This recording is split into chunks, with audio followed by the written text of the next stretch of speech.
जय हिंद दोस्तों, एक और नई भर्ती का नोटिफिकेशन आ चुका और ये जो वैकेंसी देखने को मिल रही है Bihar BSPSCL Bihar state power holding company limited में देखने को मिल रही है, मतलब कि बिजली विभाग में। देखिए ये जो वैकेंसी थी पहले भी आई थी 2610 पदों पर, लेकिन आरक्षण को देखते हुए, क्योंकि आरक्षण की डिमांड हो रही थी बिहार में बहुत ज़्यादा, उसको देखते हुए उसके आवेदन बंद कर दिए गए थे। तो बहुत सारे कैंडिडेट ने जो है फॉर्म भर भी दिया था, लेकिन जिसने आवेदन उस टाइम पर कर दिया उसको अब आवेदन करने की ज़रूरत नहीं है, ठीक है, बस एग्ज़ाम देना है। लेकिन यहाँ पर जो है नए कैंडिडेट को जो है मौका मिला है। यहाँ पर जो वैकेंसी देखने को मिल रही है 4016 देखने को मिल रही है, तो बहुत ज़्यादा संख्या में यहाँ पर वैकेंसी आई है और आपको यहाँ पर आवेदन ज़रूर करना चाहिए, क्योंकि यहाँ पर जो कट ऑफ जाती है ना बहुत कम जाती है, बहुत कम। जनरल वाली अगर मैं लड़कियों की बात करूँ, गर्ल्स की बात करूँ, तो 35 नंबर पर यहाँ पर सिलेक्शन देखने को मिला। अगर मैं जनरल वाले बॉयज़ की बात करूँ तो 55-60 नंबर पर यहाँ पर सिलेक्शन देखने को मिला है। तो बहुत कम जो है यहाँ पर कट ऑफ जाती है। तो A to Z मैं आपको बतलाऊंगा कौन आवेदन कर सकता, कौन नहीं कर सकता, और किस किस पोस्ट पर आपको सेलेक्ट किया जाएगा, क्या क्वालिफिकेशन मांगी गई है और कितनी सैलरी जो है आपको देखने को मिलेगी और क्या इसका सिलेक्शन प्रोसेस है। ओके, तो अभी तक आपने हमारे चैनल को सब्सक्राइब नहीं किया तो चैनल को सब्सक्राइब कर लीजिएगा, बेल आइकन को प्रेस कर लीजिएगा, जिससे कि आपको नई नई भर्ती की जानकारी मिलती रहे। देखिए जैसा कि मैंने आपको शुरू में बताया था, टोटल पोस्ट की बात करूँ तो 4016 वैकेंसी देखने को मिल रही है। बहुत ज़्यादा होती हैं, एक ही विभाग के अंदर इतनी ज़्यादा वैकेंसी देखने को मिल रही है। ओके, अप्लाई डेट की बात करूँ तो आप जो आवेदन कर सकते हैं 1 अक्टूबर से 15 अक्टूबर 2024 तक आवेदन कर सकते हैं, मतलब कि लगभग आपको जो है पूरे 15 दिन मिल रहे हैं। फॉर्म फीस की बात करें, अगर आप जनरल से आते हैं, OBC से आते हैं, EWS से आते हैं, तो यहाँ पर जो चार्ज है फॉर्म फीस है वो 1500 रुपये रहने वाली है। देखिए यहाँ पर फॉर्म फीस मैं कह सकता हूँ बहुत ज़्यादा है, लेकिन आपको यहाँ पर आवेदन करना चाहिए क्योंकि कट ऑफ जो है बहुत कम जाती है। SC ST या किसी भी कैटेगरी की फीमेल है तो आपके जो है 375 रुपये लगने वाले हैं फॉर्म भरने के लिए। एग्ज़ाम डेट की बात मैं बाद में करूँगा, लेकिन इससे पहले जो है मैं आपको एज बतला देता हूँ किस पोस्ट के लिए जो है यहाँ पर क्या एज मांगी गई है। टेक्नीशियन ग्रेड 3 के लिए 18 से 37 साल आपकी एज होनी चाहिए अगर आप जनरल से हैं तो, ठीक है, मिनिमम 18 और मैक्सिमम 37। अच्छा, जूनियर इलेक्ट्रिकल इंजीनियर के लिए भी 18 से 37 ही यहाँ पर एज मांगी गई है जनरल वालों के लिए। और जैसा कि आपको पता होगा OBC वालों को गवर्नमेंट रूल के अकॉर्डिंग 3 साल की छूट, SC ST वालों को 5 साल की छूट मिलती है। अदर पोस्ट के लिए जो और पोस्ट हैं, इन पोस्ट को छोड़कर 21 से 37 साल यहाँ पर जनरल वालों की एज मांगी गई है और बाकी OBC वालों को और SC ST वालों को छूट मिलेगी। एज जो आपकी कंप्लीट होनी चाहिए वो 31 मार्च 2024 तक हो जानी चाहिए। तो अब जो हम बात करेंगे पोस्ट नेम, टोटल पोस्ट कितनी है और योग्यता मतलब क्वालिफिकेशन क्या मांगी गई है किस पोस्ट के लिए, बहुत ध्यान से सुनना।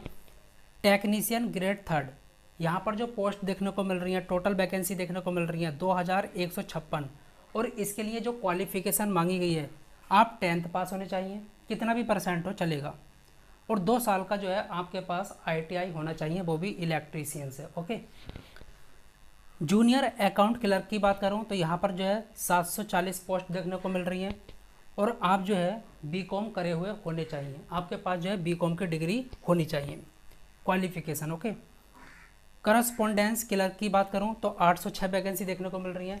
कोई भी आपकी यहाँ पर नॉर्मल ग्रेजुएशन चलेगी, आप ग्रेजुएशन करे हुए नहीं चाहिए किसी भी स्ट्रीम से।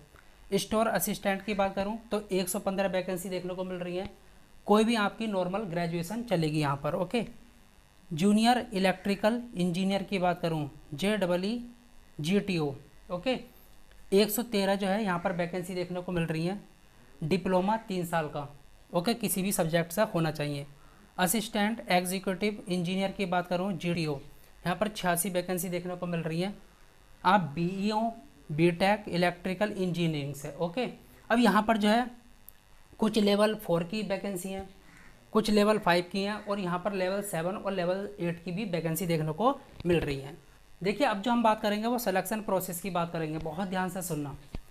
आपका रिटर्न होने वाला है, डॉक्यूमेंट वेरिफिकेशन और मेडिकल होगा, मेडिकल एग्जामिनेशन बहुत छोटू सा है, कोई दिक्कत वाली बात नहीं है। अब यहाँ पर जो हम बात करेंगे किस पोस्ट के लिए जो है ये सिलेबस रहने वाला है। देखिए ये जो सिलेबस रहेगा पहली पोस्ट के लिए, दूसरी, तीसरी, ठीक है, और चौथी पोस्ट के लिए जो है आपका ये सिलेबस रहने वाला है। 5वीं और 6ठी इस वैकेंसी के लिए ये सिलेबस नहीं है, ठीक है, थोड़ा सा बड़ा हुआ है, उसका भी मैं आपको डिटेल में बतलाऊंगा क्या सिलेबस रहने वाला है। लेकिन आज जो मैं आपको बतला रहा हूँ पहली वाली वैकेंसी, दूसरी, तीसरी, चौथी वैकेंसी के लिए सिलेबस बतला रहा हूँ, ठीक है, क्योंकि सबसे ज़्यादा जो पोस्ट देखने को मिल रही हैं वो इन्हीं वैकेंसी में देखने को मिल रही हैं, बाकी ये तो बहुत कम है। और इनके लिए जो है क्वालिफिकेशन भी आपकी हाई मांगी गई है। देख रहा हूँ आप यहाँ पर बीई, बीटेक, इलेक्ट्रिकल इंजीनियरिंग और डिप्लोमा मांग गया है, लेकिन यहाँ पर जो है नॉर्मल ग्रेजुएशन, बीकॉम और 10th। तो आप, और यहाँ पर तो सबसे ज़्यादा जो है फॉर्म भरे जाएंगे इसके लिए टेक्नीशियन ग्रेड 3 के लिए, क्योंकि यहाँ पर 10th और ITI सिर्फ ये मांगा गया है। ओके, तो हम जो बात कर रहे हैं पहली, दूसरी, तीसरी, चौथी, मतलब इसमें जो है इन सब्जेक्ट से जो है आपका क्वेश्चन पूछा जाएगा।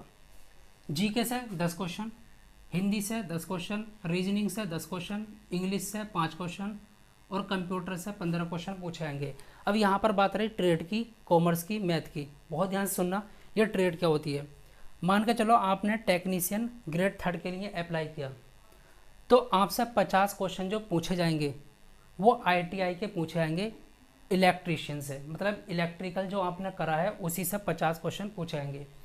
यहाँ पर कॉमर्स, मान के चलो जूनियर अकाउंट क्लर्क के लिए किसी ने अप्लाई किया हो तो BCom से 50 क्वेश्चन पूछाएंगे। जो सारा खेल है वो इसी का है। बाकी तो आप कर ही लोगे, जीके भी कर लोगे, हिंदी भी कर लोगे, रीजनिंग, इंग्लिश और कंप्यूटर भी कर ही लोगे, लेकिन जो खेल हो रहा है वो इसका हो रहा है, क्योंकि एक सब्जेक्ट से 50 क्वेश्चन पूछे आ रहे हैं। अगर आपने इसमें नहीं कर पाए तो यहाँ पर सिलेक्शन के प्रोसेस जो है, अगर आप इसमें अच्छा नहीं कर पाए तो मुश्किल कह सकते हैं यहाँ पर सिलेक्शन होना। ओके, टोटल 100 क्वेश्चन पूछाएंगे, 100 मार्क्स के, 90 मिनट आपको करने के लिए मिलेंगे। नेगेटिव मार्किंग यहाँ पर है नहीं। अब यहाँ पर जो बात करेंगे हम सैलरी की बात करेंगे। देखिए यहाँ पर जो है हर एक पोस्ट के लिए प्रोबेशन टाइम है, मतलब कि ट्रेनिंग टाइम है।